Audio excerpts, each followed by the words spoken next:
Romanos capítulo 8, nós faremos a leitura do versículo 31 até o versículo 39. Você já deve ter ouvido falar, alguma vez ou outra, numa das obras de William Shakespeare chamada Macbeth. Shakespeare fez inúmeras obras, a mais conhecida, Romeu e Julieta, quem já nunca ouviu falar de Romeu e Julieta. Mas também existem outras peças muito importantes, e uma delas é esta, Macbeth. Nesta peça, dois personagens conversam, Macduff e Malcolm. Macduff tenta convencer Malcolm, que é filho do rei, a se levantar contra a violência, a tirania, a crueldade e toda a desgraça que Macbeth tem gerado. Macbeth é a personagem central da peça, um general cruel, sanguinário, e Macduff então tenta convencer Malcolm, que é filho do rei, a se levantar contra Macbeth. E há uma frase que Macduff diz para Malcolm, que eu gostaria de citar para o início da nossa meditação. Diz Macduff para Malcolm: a cada manhã, a cada nova manhã, novas viúvas pranteiam, novos órfãos choram, novos lamentos golpeiam a face do céu. Eu vou repetir. A cada nova manhã, novas viúvas pranteiam, novos órfãos choram, novos lamentos golpeiam a face do céu.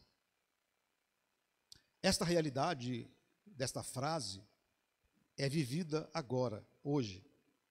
Esta expressão de Macduff é vivida hoje, agora, nesse exato momento. Esta realidade é vivida de maneira macro. Se olharmos para o mundo, no mundo inteiro, exatamente nesse momento em que eu estou falando, no exato momento em que eu estou falando, homens estão morrendo de doenças, de acidentes, de assassinatos ou guerras.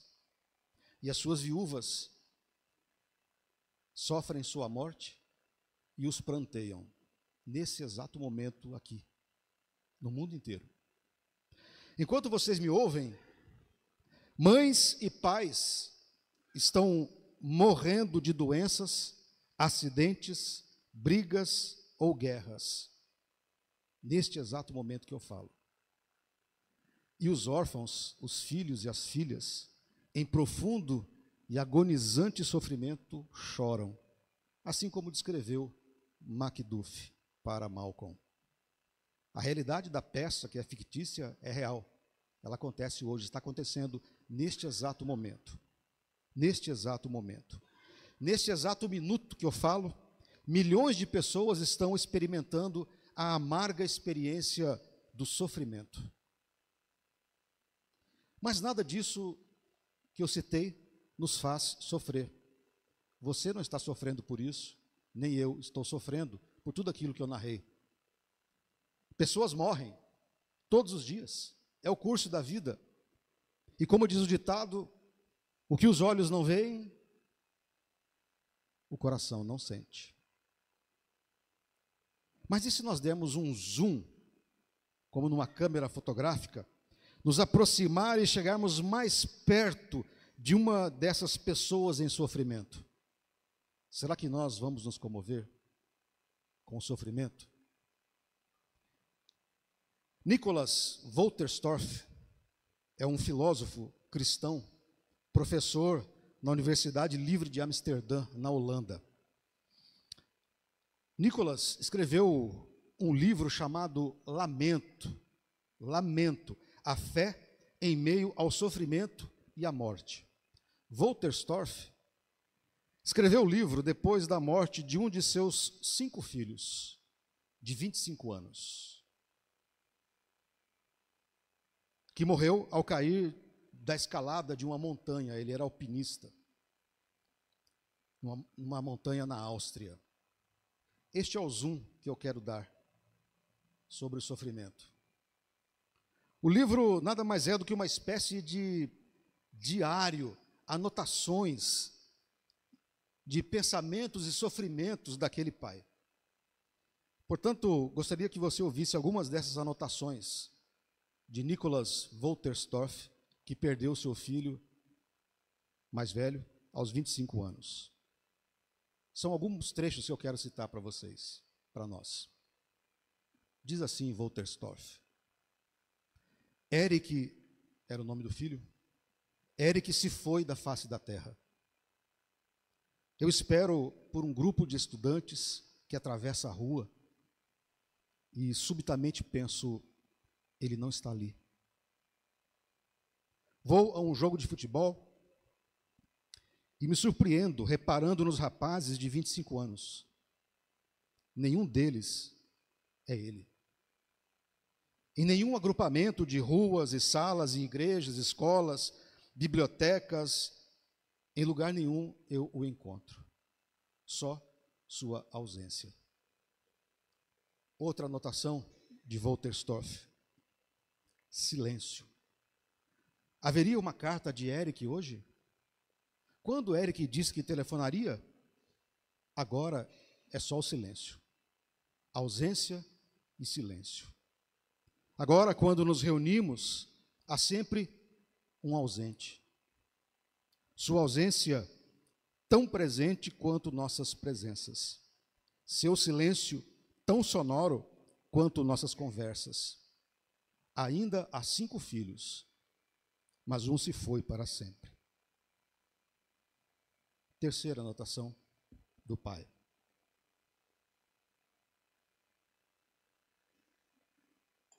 É o nunca mais que é tão doloroso. Nunca mais estar conosco outra vez. Nunca mais sentar conosco à mesa. Nunca mais viajar conosco. Nunca mais rir conosco. Nunca mais chorar conosco. Nunca mais nos abraçar ao chegar das aulas.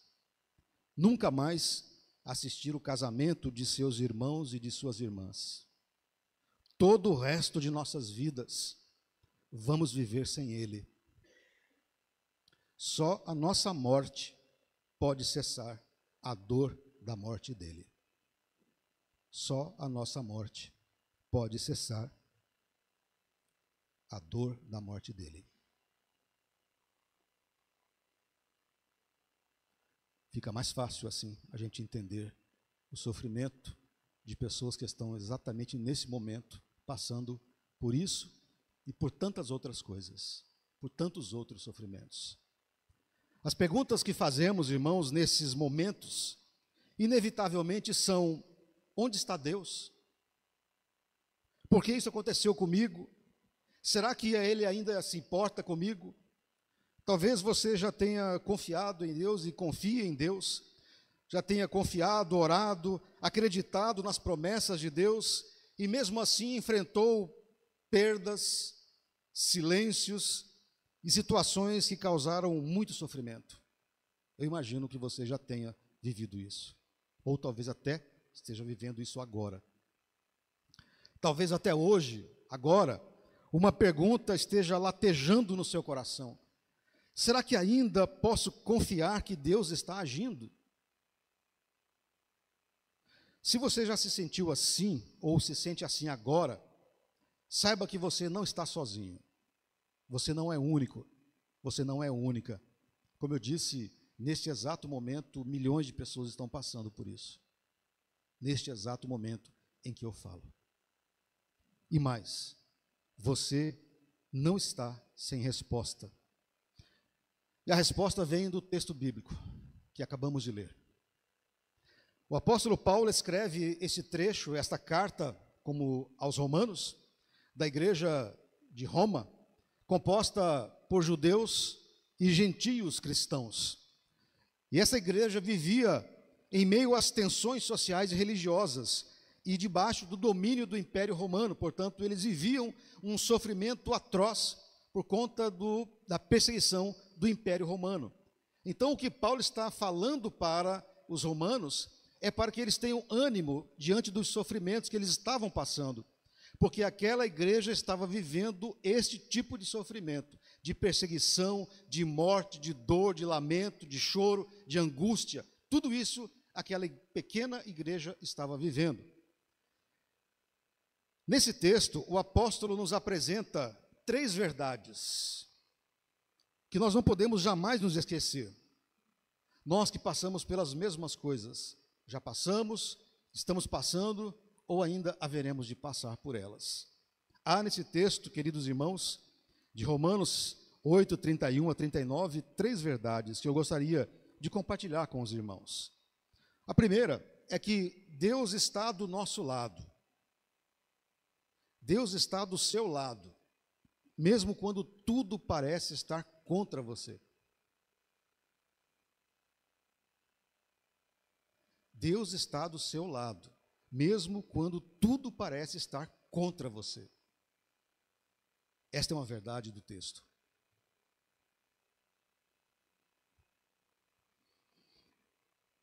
Diz ele, o apóstolo, no versículo 31, que podemos dizer diante de coisas tão maravilhosas?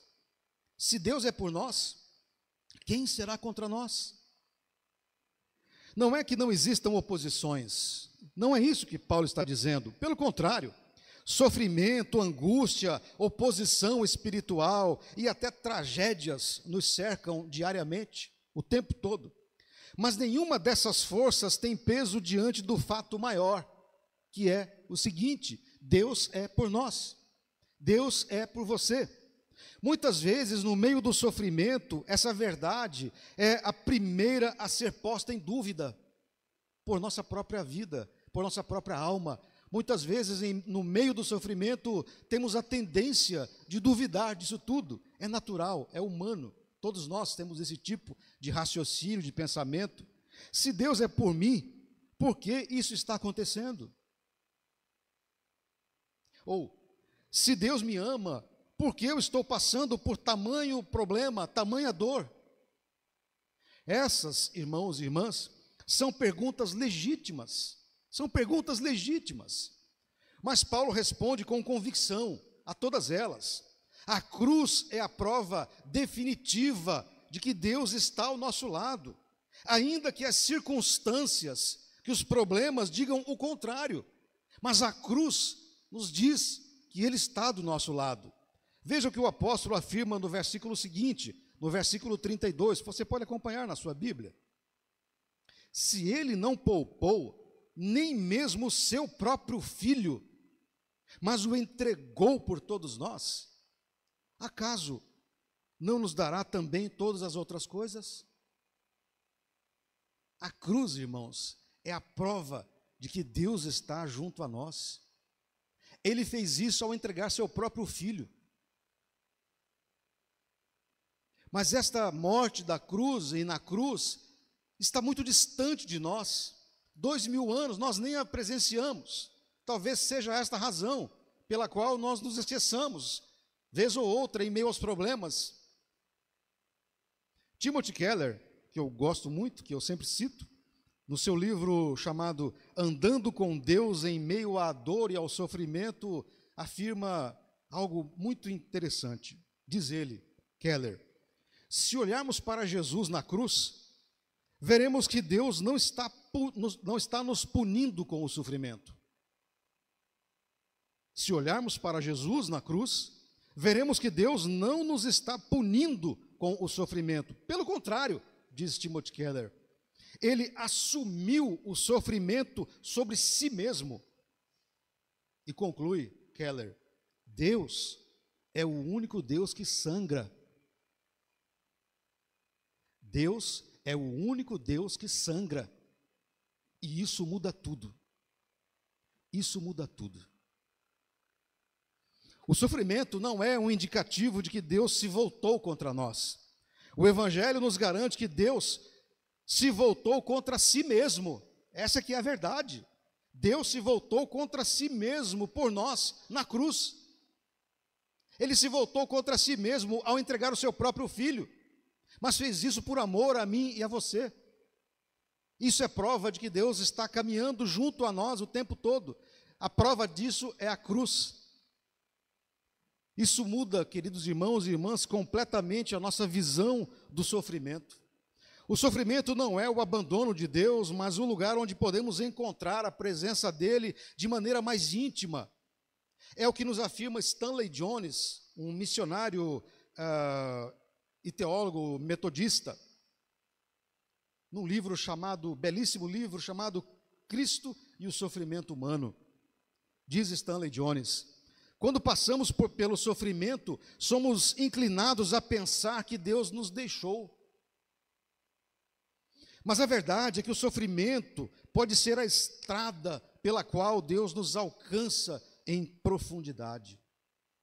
A cruz é o lembrete eterno de que Deus caminha conosco no sofrimento e não apenas sobre ele, mas Deus caminha conosco no sofrimento.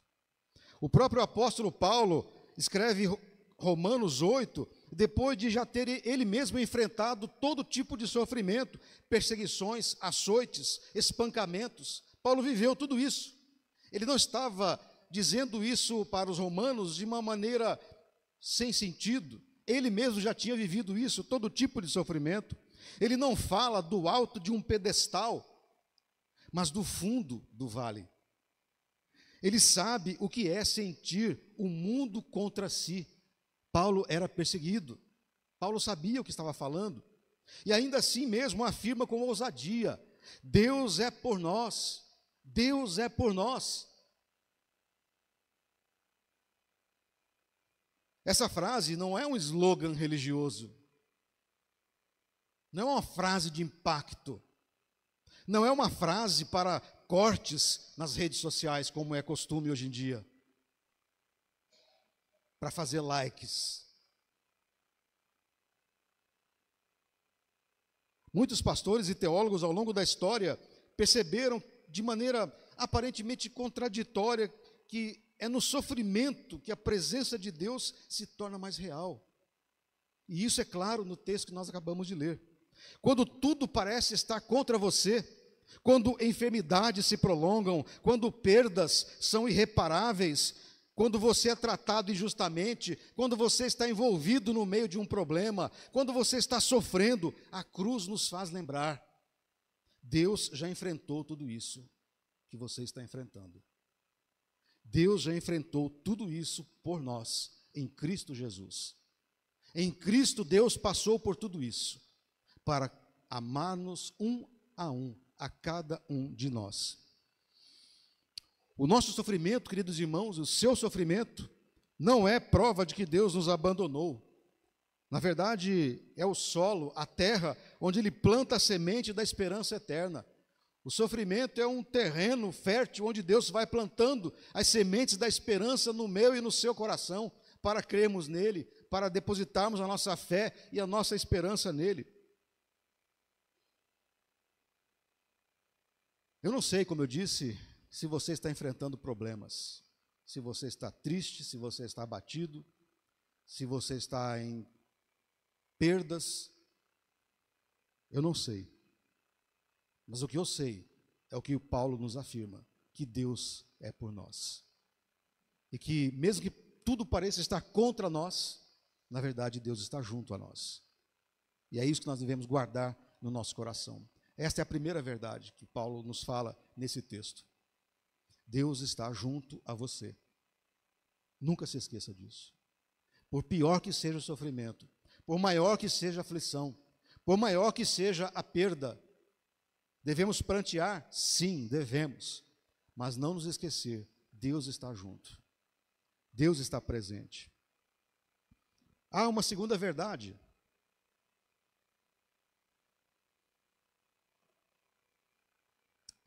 Nesse texto que diz: ninguém pode nos condenar. Ninguém pode nos condenar ou nos separar de Deus, ainda que passemos pelos sofrimentos. Ainda que você passe por terríveis angústias, sofrimentos, ninguém pode condenar você. Ninguém pode te apontar o dedo. Ninguém pode te separar de Deus. O apóstolo pergunta no versículo 33, você pode acompanhar. Diz assim, o apóstolo no versículo 33: quem se atreve a acusar os escolhidos de Deus? Quem se atreve? E responde, o próprio Paulo responde imediatamente: ninguém, pois Deus mesmo nos declarou justos. Se Deus nos declarou justos, quem poderá nos condenar? Quem se atreverá a nos atacar, a nos condenar? E Paulo responde: ninguém, ninguém. Em seguida, no verso 34, ele pergunta: quem nos condenará então? Quem é que vai nos condenar? E responde com o evangelho completo: ninguém, pois Cristo Jesus morreu e ressuscitou e está sentado à direita de Deus. E aqui a chave de toda a questão: ele está sentado à direita de Deus, intercedendo por você. Sim, o Senhor Jesus está sentado à direita de Deus, intercedendo por nós, pedindo, clamando por nós. Essas palavras, queridos irmãos, precisam ser ouvidas com atenção especial, com uma atenção muito especial por quem está sofrendo, e nós todos sofremos, então, portanto, é para nós. Porque uma das tentações mais cruéis do sofrimento é a autocondenação. Em meio à dor, muitos cristãos se perguntam: será que eu estou sofrendo porque eu fiz algo errado? Será que eu estou sofrendo porque é castigo de Deus? Será que Deus está me castigando? Será que Ele está me punindo por conta de pecados que eu cometi? O texto de Paulo vem como bálsamo nas dores das nossas feridas, para tirar esta percepção equivocadíssima da autocondenação. Quem nos condenará então? Diz Paulo: quem? Ninguém, pois Cristo Jesus morreu, ressuscitou e está sentado à direita de Deus, intercedendo por você e por mim, intercedendo por nós. E mais uma vez eu cito Keller, que nos ajuda a esclarecer isso. Diz ele, Timothy Keller: a maioria das religiões vê o sofrimento como punição ou karma. A maioria das religiões vê o sofrimento como karma ou punição. Mas o cristianismo é único. O cristianismo é único porque mostra um Deus que assumiu o sofrimento por amor e que por meio de Cristo remove toda condenação daqueles que creem. Portanto, não há por que se sentir condenado ou de sermos condenados ou apontados por alguém, porque foi Ele quem morreu. Portanto, queridos irmãos e irmãs, o sofrimento não é condenação. Ele não indica que fomos rejeitados por Deus. Na verdade, Paulo está afirmando que em meio à dor, em meio ao sofrimento, a nossa posição diante de Deus permanece absolutamente segura. Não porque somos bons, porque não somos, porque Ele é bom. Ele é misericordioso. Deus nos vê por meio da justiça de Cristo. E Cristo, que sofreu, morreu e ressuscitou, intercede por nós, clama por nós, pede por nós diante de Deus. Esta é a maior evidência de que nada, absolutamente nada poderá nos condenar. Nada. Outro pastor, John Stott, comentando esse trecho exatamente de Romanos, escreve: a justificação é a declaração divina de que os pecadores que creem em Cristo estão completamente absolvidos. Os pecadores que creem em Cristo estão completamente absolvidos. Não pode haver apelação contra o veredito de Deus. Aqui uma linguagem do direito, né? Apelação é aquilo que se faz quando há uma condenação e o advogado entra com uma apelação para reverter a decisão. Então, não pode haver apelação contra o veredito de Deus. E qual é o veredito de Deus? Você está perdoado. Não há apelação contra esse fato de que nós somos perdoados. Nenhum tribunal superior pode revogar sua decisão, diz John Stott. Somos perdoados. Portanto, não há quem nos condene, não há quem nos acuse, nem mesmo o inimigo de nossas almas. Esta, queridos irmãos, é a base sólida de toda a nossa segurança. Em meio ao sofrimento, você pode até sentir que está caindo, mas está caindo nos braços de um Deus que já declarou: você está justificado, você é meu, ninguém pode te acusar ou te condenar, você é meu. E não apenas isso, Paulo ainda afirma que Jesus está sentado no lugar de honra, à direita de Deus, intercedendo por nós. Isso significa mesmo, queridos irmãos, que enquanto enfrentamos lutas, Jesus Cristo está intercedendo em nosso favor diante de Deus Pai. Ele é o nosso advogado. Ele, Jesus Cristo, é o nosso advogado, o nosso sumo sacerdote, o nosso intercessor constante. Hebreus capítulo 7, 25 diz: ele vive sempre para interceder em favor deles, dos santos, que somos todos nós. Portanto, queridos irmãos, ainda que o sofrimento te envolva, porque somos envolvidos em sofrimentos, somos envolvidos em problemas que não buscamos, somos envolvidos em tantas dificuldades, passamos por problemas de saúde, sofremos com pessoas queridas à nossa volta com doenças, somos envolvidos em todo tipo de sofrimento. Portanto, ainda que o sofrimento te envolva ou nos envolva, a condenação foi cancelada. Não há condenação alguma. O sofrimento, sim, há, mas não a condenação. Todos nós sofremos. Ainda que o mundo diga que você é culpado, Deus já declarou que você é seu filho, sua filha, justificado, justificada. E ainda que a sua oração falhe ao sair dos lábios, Jesus está intercedendo por você. Não há sofrimento capaz de revogar essa verdade. Não há sofrimento que revogue essa verdade. E para caminharmos para a terceira verdade, que é a mais difícil de acreditar, a mais difícil de crer.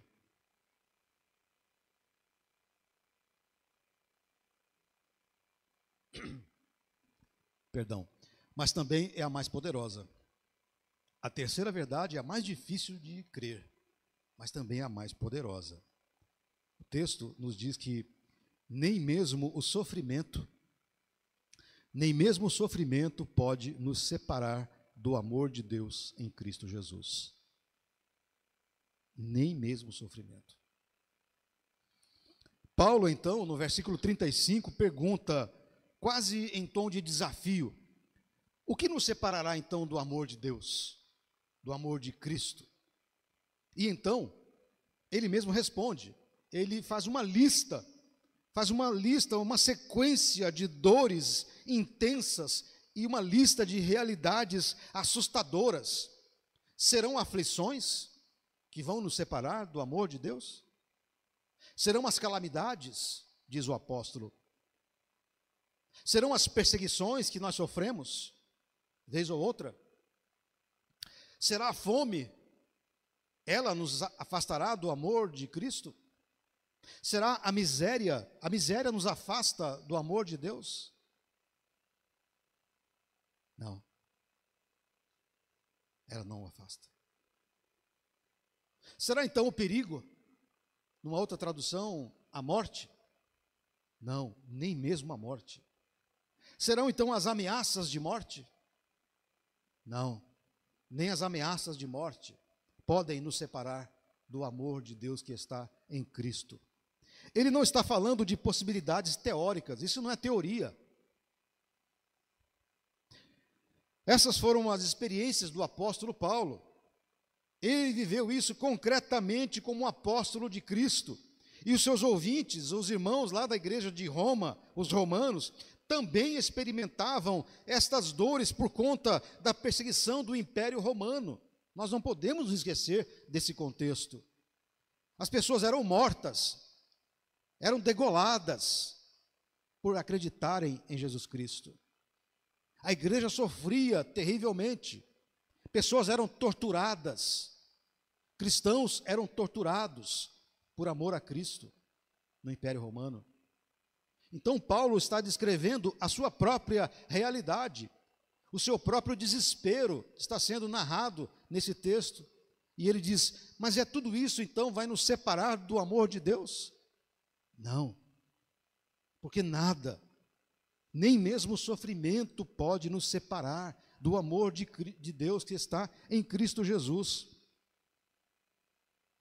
E mesmo assim, a sua resposta é firme, muito firme no versículo 37. Você pode também acompanhar na sua Bíblia. Mas, diz o apóstolo, apesar de tudo isso, apesar de todos esses problemas, circunstâncias, dor, ameaça de morte, miséria, fome, tudo isso, apesar de tudo isso, somos mais que vencedores, por meio daquele que nos amou. E por que somos vencedores? Porque Ele nos amou. É por isso que somos vencedores. Em meio aos sofrimentos, em meio às dores, em meio aos problemas, em meio às angústias, em meio às dúvidas, às frustrações, somos mais que vencedores. Por quê? Porque Ele nos amou, ao entregar seu Filho na cruz a cada um de nós. Como alguém pode ser vencedor em meio à nudez? Você pode se perguntar. Como alguém pode se dizer vencedor vivendo na miséria? Porque a lógica capitalista diz que é vencedor quem tem dinheiro. Mas essa não é a lógica de Deus. Essa não é a lógica do Evangelho. A lógica do Evangelho é outra. Como alguém pode ser vencedor em meio à fome e à morte? Como se vence enquanto se sofre? Paulo não está dizendo que nós somos poupados do sofrimento. Aliás, a Bíblia inteira não diz isso. Em nenhum momento a Bíblia vai dizer que os filhos de Deus serão poupados do sofrimento. Pelo contrário, Jesus disse, como é que é mesmo? Sede firmes, no mundo tereis aflições, mas sejam firmes, eu venci o mundo por vocês.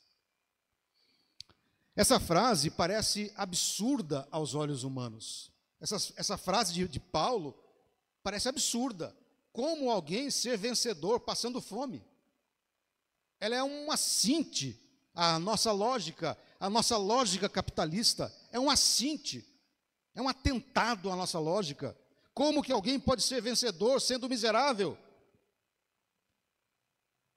Mas Paulo e o Evangelho não se movem pelos conceitos humanos, pelas ideologias humanas. Paulo se move pelo Evangelho, e o Evangelho não diz isso. Como se vence enquanto se sofre? Paulo, como eu disse, não está dizendo que nós somos poupados desse sofrimento, mas que o amor de Cristo nos sustenta em meio a todos esses sofrimentos. Esta é a chave. Em meio a toda dor e toda angústia, toda miséria, todo problema, tudo isso, Ele nos conduz através dele com uma vitória mais profunda do que a ausência da dor. Ele nunca prometeu ausência de dor. Ele prometeu sempre a sua presença. É a presença dele que ele oferece. Não é a eliminação da dor, mas a presença dele para suportarmos as dores. Dietrich Bonhoeffer, pastor luterano que foi preso e enforcado, executado, assassinado pelo regime nazista, escreveu da prisão. Bonhoeffer: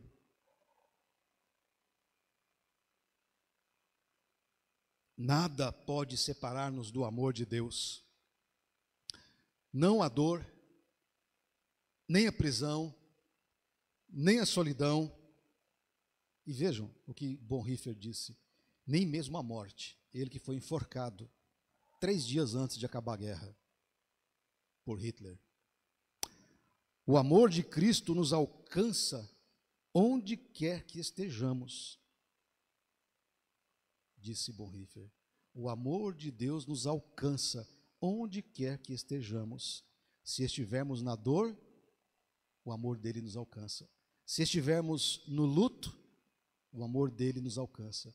Se estivermos com problemas, o amor dele nos alcança. Se estivermos na miséria, o amor dele nos alcança. Se estivermos com um problema qualquer, o amor dele nos alcança. Onde quer que estejamos e no que vivamos, o amor de Deus nos alcança.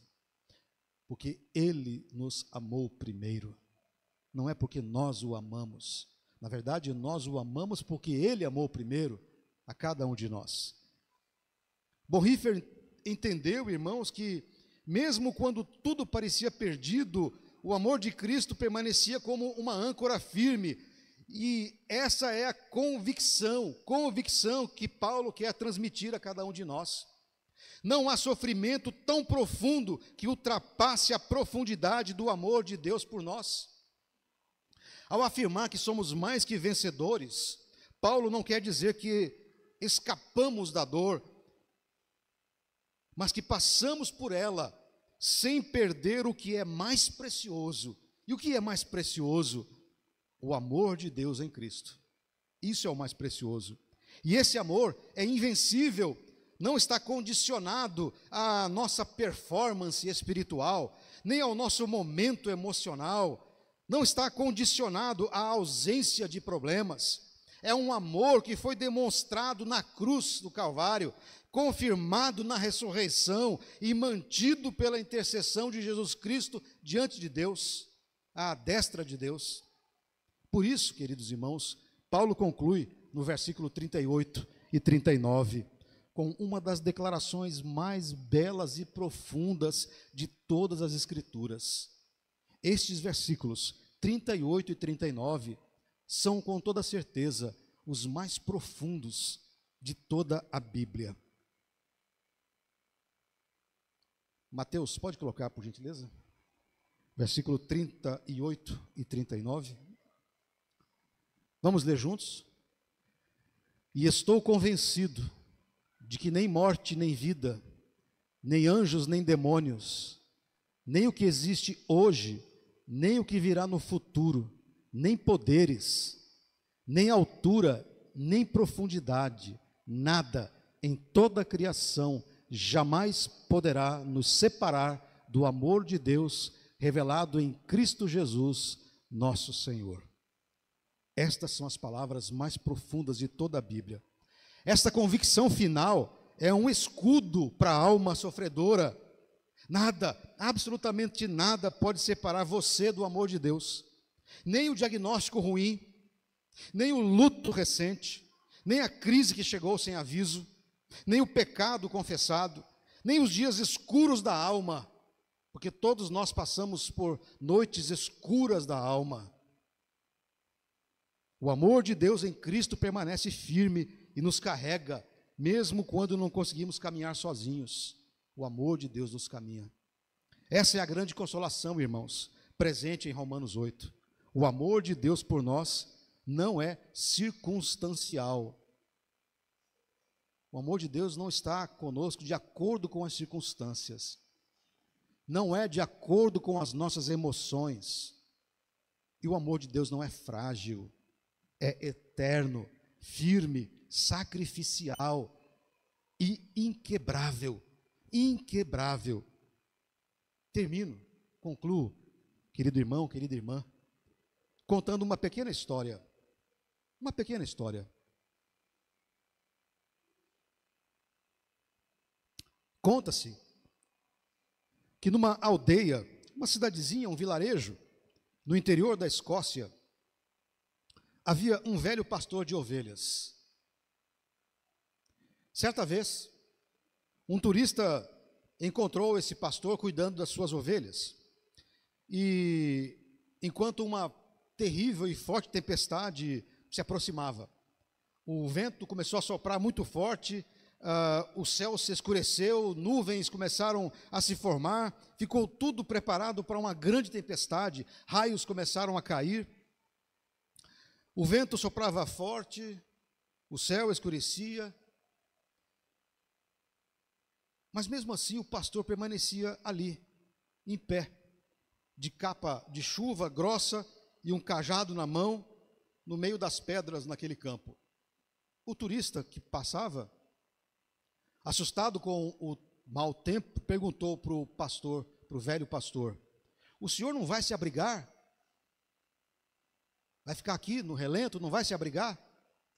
O velho pastor deu um sorriso maroto e respondeu, apontando para as ovelhas: elas não vão entender se eu correr para o abrigo.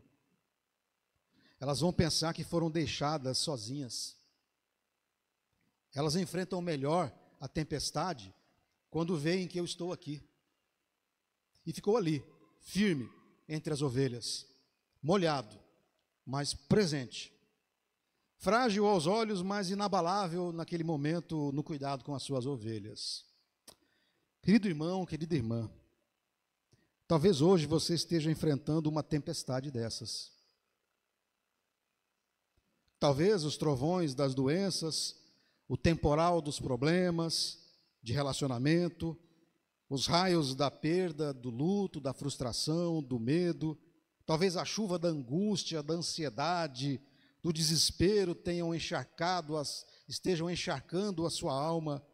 E o trovão, porque o medo é um trovão dentro do nosso coração, ainda que o trovão pareça ribombar dentro do peito, nunca se esqueça, o Supremo Pastor não corre para o abrigo. O Supremo Pastor não corre para o abrigo, ele permanece ao lado das ovelhas. Nós somos ovelhas e não fomos deixados pelo pastor. O Supremo Pastor não abandonou suas ovelhas esquecidas num campo qualquer. Somos o rebanho amado de um pastor que não fugiu do sofrimento, antes o enfrentou primeiro. Ele enfrentou primeiro o sofrimento por nós e na cruz venceu o sofrimento. Nela, na cruz, Jesus provou que o amor de Deus não é feito de palavras, de balela, mas de presença. O amor de Deus é feito de presença. E em Romanos 8, Paulo nos garante que nem mesmo as tempestades mais intensas, nem a morte, nem a vida, nem o passado, nem o futuro são capazes de afastar esse pastor de nós. Sofremos? Sim, sofremos. Mas não estamos abandonados. Sofremos, mas não abandonados. Nosso pastor está no campo. Ele está no campo. E o seu amor permanece eterno, firme, presente, até que a tempestade passe. E ela vai passar. Não importa qual seja a tempestade que você esteja enfrentando, ela vai passar, porque o Supremo Pastor está junto de você. Que Deus assim nos abençoe, nos inspire e nos fortaleça. Amém?